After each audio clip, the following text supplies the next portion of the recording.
Merci Boris Vallaud, Merci d'avoir été notre invité aujourd'hui dans BFM Politique. Merci Mathieu et Lucie de m'avoir accompagné aujourd'hui. Merci aussi à toutes les équipes en coulisses. Et tout de suite, vous retrouvez l'après-midi info avec Karine de Ménonville et Benjamin Dubois. Très bon dimanche à vous. Bonjour à tous, il est quasiment 13 h, bienvenue dans l'après-midi info, une édition consacrée bien évidemment à ce qui s'est passé à Mayotte, aux conséquences humanitaires dramatiques. Bonjour Benjamin. Bonjour Karine, bonjour à tous. À la une de l'actualité, effectivement, ce dernier bilan, au moins 14 morts et plus de 250 blessés après le passage du cyclone à Mayotte, selon un bilan encore très provisoire et qui devrait s'alourdir. Sur l'archipel, c'est un paysage de chaos, tout a été détruit, les dégâts sont considérables. Le bidonville de Kaweni a été entièrement rasé, on va en parler bien sûr avec tous nos invités. Un pont aérien entre La Réunion et Mayotte va être mis en place dès aujourd'hui pour acheminer des personnels médicaux, du matériel au plus vite. Nous sommes en direct de Saint-Denis de La Réunion où se trouve notre envoyé spécial. Le ministre de l'Intérieur doit arriver demain à Mayotte. Deuxième jour de consultation par ailleurs pour François Bayrou à Matignon. Le Premier ministre dit vouloir composer un gouvernement composé de personnalités d'expérience. Il doit rencontrer les chefs de parti demain. Et puis cette journée historique pour le pape en Corse à Ajaccio, c'est à suivre en direct sur BFM TV. Déambulation dans les rues de la ville, discours sur une laïcité qui ne doit être ni statique ni figée mais capable de s'adapter. Le moment fort, ce sera une messe en plein air à 15 h 30 à suivre en direct sur BFM TV.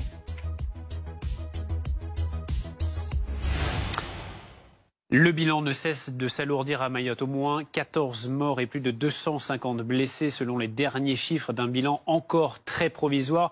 Un décor apocalyptique après le passage de ce cyclone Chido d'une intensité exceptionnelle. On va retrouver tout de suite notre correspondante Inès Alma.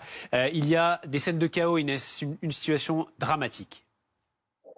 Alors oui, absolument. Le bilan n'est que provisoire et très très provisoire, comme vous l'avez souligné. Le bidonville de Kaweni a été complètement rasé. C'est également le cas de d'autres quartiers. Le réseau n'est toujours pas revenu, il n'est toujours pas stable. Énormément de personnes n'ont pas d'électricité et ne peuvent pas prévenir leurs proches ou appeler les secours. D'ailleurs, les secours ont très peu de nouvelles, voire aucune nouvelle du centre et du nord de l'île, ce qui ne permet pas du coup de pouvoir communiquer, de pouvoir sauver ces personnes-là. C'est une situation chaotique et les pillages commencent dès aujourd'hui. Merci beaucoup Inès, en direct de Mayotte pour parler de la situation à Mayotte un jour après le passage de ce cyclone, le pire qui est connu l'archipel depuis un siècle. Sur ce plateau, Estelle Youssoufa, bonjour, députée Elliott de Mayotte, merci d'être avec nous. Nous avons également Florent Vallée, directeur adjoint des opérations de la Croix-Rouge. Bonjour, merci d'être avec nous. Gaël Musquet, spécialiste de la prévention des risques naturels. Boris Veliatchev, architecte et expert en risque majeur. Et Anne-Sora Dubois du service politique. Et salut Youssoufa, tout d'abord, quelles sont les dernières informations que vous avez en provenance de Mayotte? La situation est extrêmement grave. On a les 2/3 de l'île dont on n'arrive pas à avoir de nouvelles, on n'arrive pas à les contacter, on n'arrive pas à y accéder. Effectivement, les pillages, le racket et les vols ont commencé dès la nuit dernière, avec une population qui est extrêmement inquiète, qui est en grande détresse. Évidemment, pas d'eau, pas d'électricité, pas de nourriture, mais un état de choc très profond, d'avoir survécu, de chercher nos disparus, de comprendre aussi que les bidonvilles sont maintenant des charniers, puisqu'ils ont été rayés de la carte. Des milliers de personnes ont certainement été ensevelies sous les coulées de boue et les tôles. Donc on va avoir un bilan dramatique. Je pense que là, on donne les chiffres officiels, mais en fait, il y a de très, très nombreux disparus. Il ne faut pas confondre les villages qui sont coupés de toute communication. Donc, les autorités ont réussi à survoler ces villages et les destructions laissent penser que c'est plus une difficulté à communiquer que des dégâts importants, humains. Mais par contre, pour les bidonvilles, là, il y a très peu de chances qu'il y ait des survivants. C'est-à-dire que tout a été rasé. Je pense qu'il faut aussi comprendre que Mayotte est un désert médical. Avant le cyclone, c'était un seul hôpital pour un demi-million d'habitants avec quelques dizaines de médecins sur toute l'île et 4 aux urgences de Mayotte. C'est ça, un désert médical à Mayotte avant le cyclone. Aujourd'hui, Mamoudzou, la capitale, qui est une zone police, le commissariat a été détruit. c'est là où se concentrent toutes les bandes organisées qui organisent la violence. Donc, moi, je demande la déclaration de l'état d'urgence pour pouvoir déployer immédiatement l'armée. Demande faite à Emmanuel Macron. C'est une demande qui est faite au président de la République, au Premier ministre et au ministre de l'Intérieur. Il ne faut pas attendre le chaos. Il ne faut pas attendre que l'anarchie s'installe. On a besoin que l'État se déploie dans toutes ses capacités, dans des circonstances qui sont totalement exceptionnelles. Mayotte était initialement sous-équipée avec des infrastructures qui étaient extrêmement vulnérables. Mais là, il ne reste plus rien. La préfecture a été en partie détruite, l'hôpital a été en partie détruit, la police, je le disais. Pour les zones, par exemple, Mayotte, c'est un archipel, c'est 2 îles habitées. Pour aller dans le nord et le sud de l'île, je demandais ce matin au préfet envoyer les bateaux de la gendarmerie pour aller voir, pour qu'on puisse savoir. Il m'a dit, mais ma chère Estelle, les bateaux de la gendarmerie ont coulé. C'est ça la réalité. C'est-à-dire que tant qu'on n'arrivera pas à accéder par la route, il n'y a que 4 routes nationales à Mayotte, 4 routes départementales à Mayotte. Tous les 2 mètres, il y a des arbres qui ont été abattus. Donc, si vous voulez, progresser est très, très compliqué. Et c'est l'effort des forces de l'ordre qui sont à pied d'œuvre, qui travaillent très, très dur, mais on attend avec impatience les renforts. Mais vraiment, je pense que cette question de la sécurité, d'envoyer des médecins, parce que dès que les personnes pourront circuler, elles commenceront à arriver à l'hôpital. Les dispensaires qui sont en brousse étaient déjà fermés. On va faire un point sur place avec Anne-Constance Onguena avant de revenir vers vous. Anne-Constance, vous nous attendez à Mayotte. Racontez-nous ce que vous voyez autour de vous. Quelle est la situation 24 heures après le passage de ce cyclone? Eh bien, 24 heures après le passage du cyclone, c'est la désolation. Tout est dévasté, tout a été détruit. Il n'y a plus une seule case en tôle qui tient debout. Derrière moi, vous pouvez voir le bidonville de Kaweni. Normalement, la colline derrière moi est remplie de cases en tôle et il n'y en a plus une seule. Il n'y en a plus. Les toits des maisons en dur ont également volé. Le cyclone a, je crois, il faut le dire, dévasté l'île. On n'en avait pas connu depuis 40 ans. La population a moins de 20 ans majoritairement. Donc personne n'était prêt, personne ne savait à quoi il allait s'attendre. Et on a tous subi ce cyclone de plein fouet. Et c'est ce matin et cet après-midi un constat de désolation terrible. Et il y a aussi, Anne-Constance, il faut le dire, c'est important, une intervention très compliquée pour les secours. Les routes sont jonchées d'arbres. Il n'y a plus un seul arbre debout. Ils ont tous été arrachés sans aucune exception.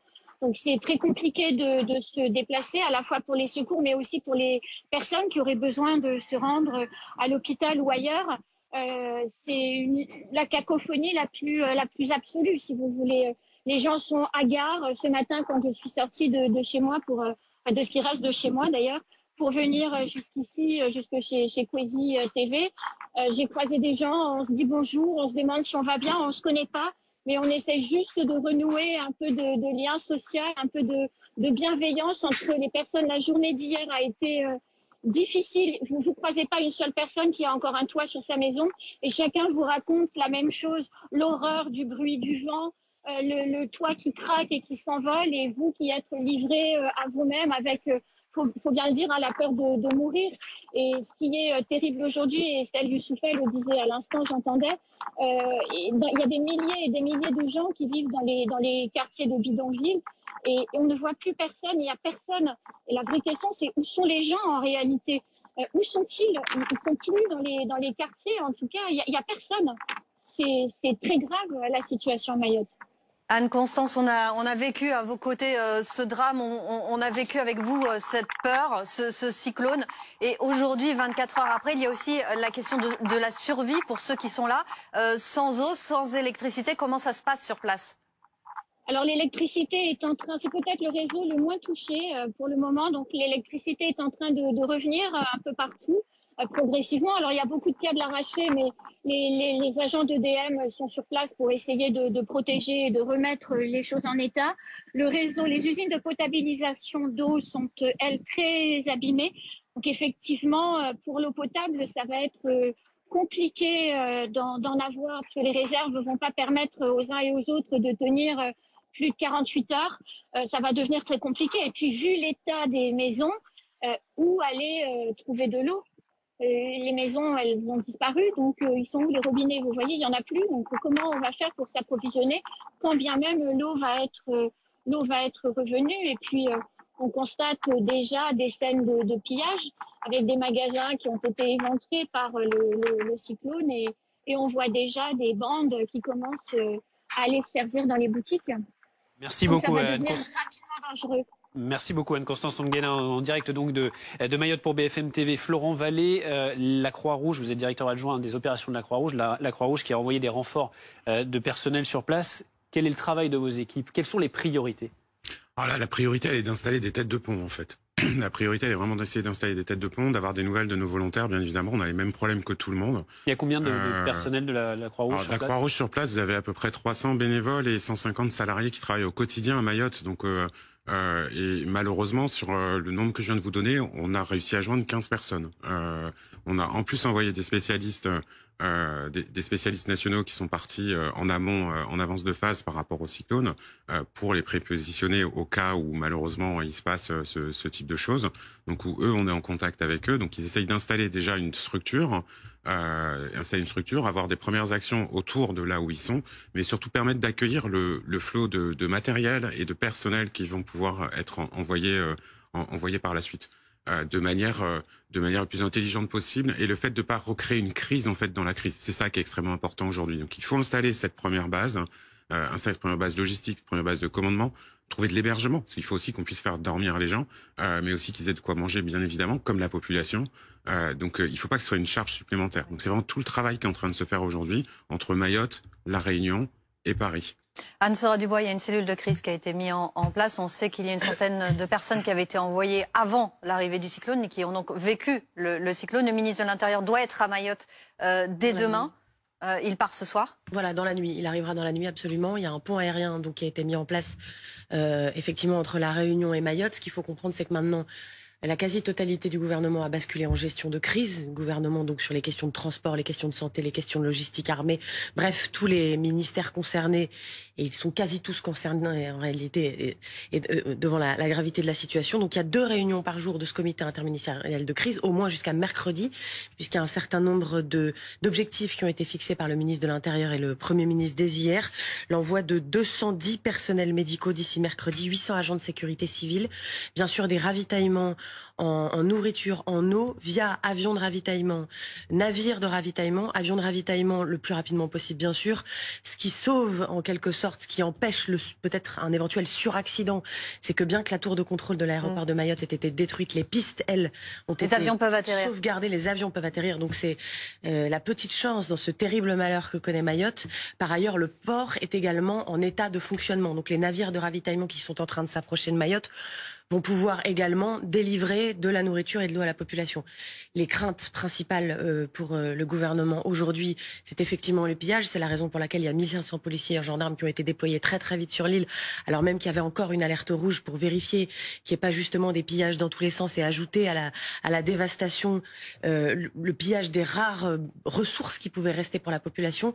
Reste quand même qu'on manque cruellement d'eau potable et surtout de soins médicaux. 48 heures, disait notre correspondant sur place, il y a 48 heures, donc il faut que l'aide arrive avant. Il faut que l'aide arrive le plus rapidement possible. C'est la raison pour laquelle il y a cette base arrière de la Réunion qui va servir effectivement de concentration. Il y a même une aide qui a été demandée aux pays voisins, notamment à travers les relais consulaires de la France, pour leur demander toute aide possible. Justement, cette base aérienne qui se met en place depuis l'île de la Réunion, on va y aller tout de suite pour retrouver Angie Loata. Avec Angie, ce pont aérien qui est en train de se mettre en place avec d'importants moyens qui sont mobilisés depuis la Réunion. Oui, et ce que l'on comprend ici, c'est que Mayotte, qui est pourtant à 2 heures de vol, eh bien, semble extrêmement loin à l'heure qu'il est. Pour avoir discuté avec des représentants de la Croix-Rouge, des sapeurs-pompiers de France également, qui sont venus ici, qui sont arrivés de la métropole dans le vol d'hier soir, eh bien, il y a une forme d'urgence qui est extrêmement difficile à gérer, ne serait-ce que pour rejoindre l'archipel de Mayotte. Ça, c'est une réalité. Ce qui se met en place ici localement, au niveau de la base aérienne 181 où nous nous trouvons, également dans les entrepôts de la la Croix-Rouge où nous venons de passer à peu près 30 minutes avec les représentants, voyant les palettes qui se préparent, les jerrycans d'eau, voyant également des kits pour reconstruire l'habitat. Ça s'inscrit peut-être un peu plus sur le temps long, mais ça dit quelque chose de l'urgence de la situation à Mayotte, avec effectivement ces maisons parfois de tôle qui ont volé et qui actuellement laissent les gens tout simplement dans la rue livrés à eux-mêmes et sans eau potable. C'est une situation que les bénévoles, que les membres également des institutions que je viens de citer ont décrite à leurs confrères qui sont actuellement sur l'île de la Réunion. Donc ici, on sent réellement cette urgence de la situation, cette course contre la montre qui est engagée. Il y a des moyens qui sont mis en place pour effectuer effectivement un pont aérien et maritime avec un navire qui devrait pouvoir faire des jonctions, mais par la voie maritime, cela prend du temps, parfois 3 à 4 jours pour faire le trajet entre l'île de la Réunion et l'archipel de Mayotte. Et puis il y a cet aéronef Dash qui habituellement sert dans le cadre des incendies, qui est réquisitionné également. Il y a 2 avions militaires également de type Casa. Il y a un avion militaire à A400M qui part également de la métropole pour acheminer du fret, et surtout du personnel médical, des techniciens EDF également, parce que l'électricité, parce que le réseau, et ça également en discutant avec les responsables ici de la Croix-Rouge ou des pompiers, on le sent, le réseau est extrêmement compliqué sur place, si bien que les gens ont beaucoup de mal à avoir des nouvelles de leur personnel, et bien évidemment les gens ont du mal également à avoir des nouvelles de leur famille. Angie Loata en direct de Saint-Denis de la Réunion, là d'où partent les premiers avions pour ces rotations qui doivent commencer dès aujourd'hui. Boris Veliachev, vous êtes architecte, expert en risque majeur. Quand on évoque la population de Mayotte, on parle de 300 000 habitants. Un habitant sur 3 vit dans ce qu'on appelle un habitat précaire. C'est ces personnes dont on est sans nouvelles aujourd'hui. Oui, bien sûr, mais c'est un problème dont on est au courant depuis des décennies. C'est un problème qu'on connaît, mais aujourd'hui, il est confronté au cyclone. J'ai entendu dans le discours du Premier ministre, il a dit que c'était un événement inattendu. Non, c'était pas inattendu. On savait très bien ce qui allait se passer. Comme ça a été dit par quelqu'un autour de la table, il me semble, on a affaire à une population aussi qui est principalement composée de gens très jeunes, qui n'ont pas vécu ce genre d'événement. Donc il y a aussi l'histoire de perte de mémoire qui est bien connue dans les risques majeurs, donc avec des populations qui n'étaient pas préparées. Il y a aussi une partie de la population qui est dans des contextes et dans des situations qu'on fait que même si on leur a demandé d'aller éventuellement s'abriter à tel endroit... Parce que les établissements scolaires avaient été vidés des élèves pour accueillir ces personnes. Donc on peut comprendre la position, ils ont senti ça un petit peu comme un piège, et c'est à le dire aussi, donc ils n'y sont pas allés. Il y a plein de problématiques qui viennent se mélanger à tout cela, ce qui fait que tout a été assez inefficace, on n'était pas du tout, l'île n'était pas du tout préparée à ce genre d'événement, ça c'est clair. Mais ça, c'est pas nouveau, ça fait des années, ça fait des décennies que beaucoup de politiques, beaucoup de personnes alertent sur le problème à Mayotte, et que la population de Mayotte se sent délaissée quelque part par l'Hexagone. Mayotte, c'est le département français le plus pauvre. Non, mais je pense qu'il faut juste 2-3 faits en fait, et puis arrêter les périphrases. Mayotte, c'est 1 demi-million de personnes, 300 000 selon l'INSEE. Plus de 200 000 personnes en situation irrégulière, des Comoriens, qui étaient massés dans les bidonvilles. Donc quand vous dites les populations vulnérables, on va arrêter de se raconter des histoires. C'est des étrangers en situation irrégulière qui vivaient dans les bidonvilles et qui ont refusé d'aller dans les abris d'urgence parce qu'elles pensaient être expulsées. C'est ça qui s'est passé. Non, mais parce que je pense qu'il faut dire les choses, parce que vous dites les choses avec des périphrases, et en fait, il faut dire les choses. Nous, quand les élus mahorais, nous avons demandé la destruction des bidonvilles, c'était l'opération Wambouchou. On a expliqué que c'était une situation où non seulement c'était de l'illégalité, mais que c'était dangereux pour ces populations. On a vu tout un écosystème de gauche, d'humanistes, se lever pour dire « Ah non, non, non, il faut protéger ces espaces ». Ils sont où, là, pour ces morts-là? Ils sont où pour nous venir en aide? On a alerté, on a dit que c'était une responsabilité énorme que prenaient les autorités en laissant prospérer ces bidonvilles. Aujourd'hui, ce sont des cimetières à ciel ouvert. Et là, actuellement, les pillages sont en train d'être organisés pour voler les tôles, pour reconstruire les bidonvilles. Si les autorités laissent faire, non seulement c'est l'impuissance collective catastrophique, c'est une capitulation de l'État à Mayotte, mais ça veut dire aussi qu'on prépare les catastrophes de demain. Parce qu'il n'y avait aucune chance pour ces personnes qui étaient dans les bidonvilles.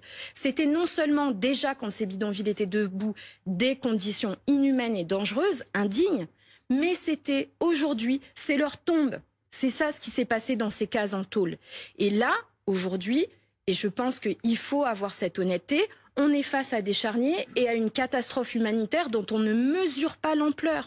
Et ça va être catastrophique. C'est pour ça qu'on demande l'état d'urgence et qu'on dit il faut absolument envoyer l'armée, il faut envoyer des efforts à la mesure de la catastrophe. La population est profondément traumatisée. Vous imaginez la culpabilité des survivants, le choc d'avoir vécu des heures interminables où tout le monde a cru mourir, et maintenant se retrouver dans un paysage apocalyptique où plus aucun service public ne peut fonctionner normalement et qui était déjà à la base sous-équipé, sous-dimensionné pour les besoins de l'île. Donc effectivement, il n'y avait pas de mémoire pour une population qui était très jeune.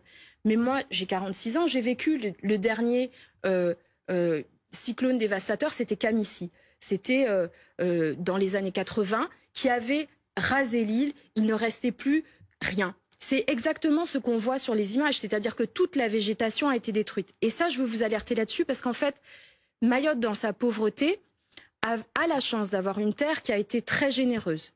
Et en fait, une bonne partie de la population dépend de l'agriculture locale pour sa survie. Et là, il n'y aura plus aucune récolte. Tous les bananiers, tous les cocotiers, toutes les cultures vivrières sont à terre. Ça veut dire qu'on se prépare à une crise sanitaire, mais une crise alimentaire. Et que donc, dans cette logique, le pont aérien, le pont maritime, c'est un sujet logistique qui est très très lourd. Justement, Estelle Youssoufa, on est en direct avec le colonel Alexandre Joissard, donc chef du COGIC. Hein, c'est ce qui va se mettre en place, porte-parole de la sécurité civile. Bonjour, merci d'être avec nous. Expliquez où on en est sur la mise en place de ce pont aérien et sur les secours immédiats qu'il faut pour l'île. Écoutez, concernant le pont aérien, nous avons eu notre Dash de la sécurité civile, qui est un avion qui est chargé en retardant d'habitude pour éteindre les feux de forêt, qui a fait son premier posé sur l'île de Mayotte, donc qui a ouvert la voie, entre guillemets, à la suite des avions qui vont pouvoir se succéder, notamment l'A400M militaire dont vous avez déjà parlé, et d'autres avions qui vont pouvoir arriver sur zone. Et concernant ce pont aérien, nous avons évidemment comme priorité de préserver les vies humaines. Donc ce sont des secouristes, des sapeurs-pompiers, des sapeurs-sauveteurs, mais également des forces médicales qui vont arriver sur place pour pouvoir donner cette aide à la population indispensable dans les premières heures et les premiers jours post-catastrophe. Colonel Joissard, quelles sont les priorités ? La priorité 1, si je viens de l'évoquer, hein, c'est évidemment la préservation de vies humaines. C'est également l'accessibilité à toutes ces zones difficiles d'accès. Ce matin, et vous avez montré à travers certaines de vos images, nos équipes travaillent d'arrache-pied pour réouvrir des accès. C'est d'ailleurs les lots qui avaient été prévus pour pouvoir réouvrir ces accès, qui avaient été engagés avant le cyclone. Donc ils ont vécu le cyclone sur place. Ils sont en train de tronçonner, de pouvoir libérer les voies pour pouvoir accéder au mieux à ces zones à risque. Ensuite, vous avez un autre élément qui est à prendre en compte. Entre grande terre et petite terre, nous avons des difficultés puisque les barges sont impactées et ne peuvent pas fonctionner actuellement. Et donc, nous avons besoin d'utiliser aussi des moyens aériens, de pouvoir s'organiser pour pouvoir disposer les équipes sur les deux zones qui sont actuellement à chercher, sur lesquelles on a besoin d'envoyer nos équipes de sauvetage déblaiement qui vont aller dans des zones partiellement effondrées ou totalement effondrées. Colonel, justement, que vous disent vos équipes qui sont sur le terrain, sur le bilan humain? On a ce chiffre de 14 victimes, mais on sait qu'il ne correspond pas à la réalité. Que s'est-il passé dans ces bidonvilles qui apparaissent aujourd'hui rasés? Plusieurs points. Il est évidemment trop tôt, comme l'a dit le ministre de l'Intérieur hier, pour vous donner un bilan actualisé. C'est trop compliqué, il y a des remontées d'informations différentes. Donc ça, c'est un premier élément. Le deuxième élément, on est sur une population qui, sur certaines zones, a déjà commencé à enterrer les corps trouvés. Et donc, on peut avoir cette difficulté de quantification à la fin de notre crise, puisqu'on n'aura pas forcément tous les éléments en temps réel. Et ça, c'est vraiment un élément important que je tenais à souligner. Pour le reste, sur les victimes graves, c'est-à-dire les personnes qui ont été blessées, soit par des tôles, soit par des éléments tranchants, on a répertorié plusieurs centaines de personnes atteintes, et plus les personnes qui étaient déjà dans l'hôpital qui a été touchée. Donc évidemment, c'est une des priorités, c'est la priorité même qui a été mise en avant hier lors de la cellule interministérielle de crise et sur lesquelles on a envoyé des moyens et sur lesquels on va continuer à envoyer des moyens. Merci beaucoup, colonel Joissard. Je rappelle que vous êtes porte-parole de la sécurité civile. On va continuer, bien sûr, dans notre prochain journal à évoquer cette actualité, ce chaos, cette situation dramatique à Mayotte, avec donc ce dernier bilan encore très provisoire qui va sans doute malheureusement s'alourdir. 14 morts, plus de 250 blessés, avec, vous le voyez, des paysages de désolation. On va y revenir largement avec tous nos invités et nos correspondants sur place. Il est 13h30 si vous nous rejoignez dans cette édition largement consacrée à ce qui s'est passé à Mayotte 24 heures après le passage de cyclone et ce désastre humanitaire. Le bilan qui ne rend pas compte de la réalité, au moins 14 morts, plus de 250 blessés, bilan extrêmement provisoire. Sur l'archipel, c'est un paysage de chaos et de désastre. Tout a été détruit, les dégâts sont considérables. Le bidonville de Kaweni a été entièrement rasé. Nous serons sur place avec notre correspondante. Un pont aérien entre La Réunion et Mayotte est mis en place dès aujourd'hui pour acheminer des personnels médicaux et du matériel. Nous serons en direct de Saint-Denis de La Réunion dans un instant. Le ministre de l'Intérieur doit se rendre à Mayotte la nuit prochaine. Et la politique se poursuit. Deuxième jour de consultation pour François Bayrou à Matignon. Le Premier ministre dit vouloir composer un gouvernement de personnalités d'expérience. Il doit rencontrer les chefs de parti dès demain matin. Et puis, journée historique du pape en Corse à Ajaccio. C'est à suivre en direct sur BFM TV. Déambulation dans les rues d'Ajaccio. Discours sur une laïcité qui ne soit pas être ni statique ni être figée, mais capable de s'adapter. Le moment fort, ce sera une messe en plein air à 15h30. Bien sûr, à suivre en direct sur BFM TV. Comment éviter le pire après déjà le pire? J+1 au lendemain de ce cyclone qui a ravagé l'île de Mayotte. Le dernier bilan très provisoire fait état de 14 morts. Une grande partie de l'archipel, il faut le savoir, reste inaccessible. Le ministre de l'Intérieur démissionnaire a évoqué la crainte d'un bilan humain très lourd. Les dégâts matériels sont colossaux dans ce département qui est déjà le plus pauvre de France. On vous retrouve sur place. Anne-Constance Songuena, vous êtes à Mamoudzou. On évoque certains quartiers qui sont réduits en miettes. Racontez-nous ce que vous voyez autour de vous. Oui, certains quartiers sont effectivement détruits en miettes. Le passage de Chido n'a laissé aucune chance aux habitations de Kazantol. Il n'y en a plus une seule qui est debout à l'heure où je vous parle. Et déjà, peut-être vous entendez derrière moi les coups de marteau, puisque vous avez le bidonville de Kaweni qui est juste derrière.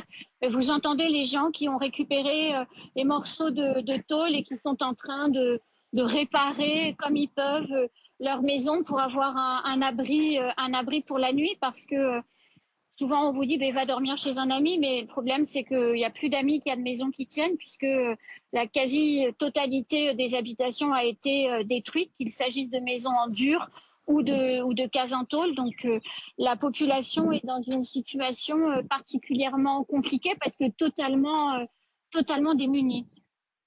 Les secours se mettent en place, on le sait, on l'a dit tout à l'heure, les ponts aériens vont commencer parce que Mayotte manque de tout. Oui, on manque de tout. Il n'y a plus d'électricité, il n'y a plus d'eau potable à l'heure où je vous parle. Les robinets ne sont pas réapprovisionnés parce que les usines de potabilisation sont lourdement endommagées. On a également un énorme problème sur les routes, puisque tous les arbres sont tombés à la faveur de Chido. Donc les routes sont encombrées et c'est donc très difficile de se déplacer. Alors dans Mamoudzou, il y a des pelleteuses, notamment des services techniques de la commune, qui ont essayé de déblayer les grands axes. Mais dès que vous sortez des nationales et que vous essayez de rentrer dans les quartiers, c'est très compliqué de se déplacer parce que vous avez sur le sol des tonnes de déchets d'arbres, des tonnes de morceaux de toit, de vitres brisées. C'est un spectacle de désolation. Après avoir vécu l'enfer avec le passage du cyclone, c'est une autre journée en enfer puisqu'il n'y a plus rien en fait. Anne-Constance, vous évoquez la stupeur pendant le cyclone et tout à l'heure vous nous parliez de ce silence. On se demande où sont passés les gens aussi.